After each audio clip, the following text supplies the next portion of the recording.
یاریەکانی قۆناغی دووەمی خولی نایبی عێراق کۆبوونەوە یەکەمی لە شاری هەولێر کۆتایی هاتوو لە کۆتا ڕۆژیش چوار یاری دیکە ئەنجام درا کەوا حوتەمین یاری یانەکان بوو. سەرەتا لە هۆڵ یانی ئەکاد ئەنکاوە و لا دێربی کوردستان هەولێر و پێشمەرگەی سلێمانی ڕوبەڕوو یەکتر بوونەوە. کوڕانی خاوەن ماڵ سەرەتا بە 2 گێم پێش میوانەکان کەوتن و بە ئەنجامی 25-23 و 25-22 سەرکەوتوو بوون. پێچەوانەی پێشبینیەکان پێشمەرگەی سلێمانی گەڕایەوە کەشی یاریەکە و توانی 2 گێمی دواتر لە بەرژەوەندی خۆی تەواو بکات بە ئەنجامەکانی 25-16 و 25-19. یاریەکە بە 2 گێم بۆ هەر لایەکیان یەکسان بوویەوە. گێمی پێنجەم بووە یەکلاکەرەوە یاریەکە و گڕ لە یاریەکە بەربوو. دوای ڕکابەریەکی بەهێز هەولێر بە ئەنجامی 21-19 پێشکەوت و 2 خاڵی یاریەکەی بەدەستێنا و پێشمەرگەش تاکە خاڵێکی بۆ مایەوە. پێشمەرگەی سلێمانی بە 12 خاڵ لە خانەی سێم مایەوە و هەولێریش بە 9 خاڵ لە خانەی شەشەمە.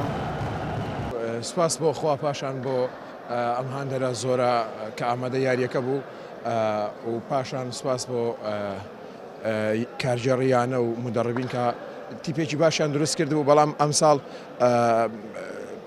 یعنی تیپەکە بە هەندێک مەراحلی زۆر هەستیار و ناسکا تێپەڕی وای کرد ئەنجامەکانمان لەم قۆناغا وەک پێویست نەبێ بەگوێی ئەوە نەبێت کامە ئاواتمان بۆ خواستم وحمان بوو.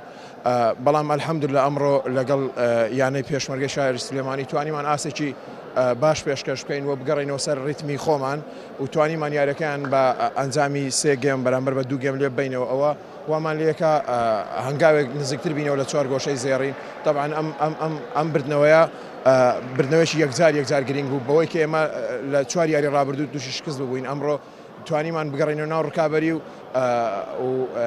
ڕێچکەی سەرکەوتنیش بدۆزینەوە. ئینشاءالله لە قۆناغی داهات و هەولێر بە ئاست و ئەنجامی باشتر یاریەکانی پیشانی شەقامی وەرشی و هاندەرە ئازیزەکانی دەکەن. لە یاریەکانی دیکە غازی جنوبی پێشەنگ حوتەم سەرکەوتنی بە دوایەکی تۆمار کرد بە 3 گێمی بێ وەڵام لە مەسافی شیمالی بردەوە.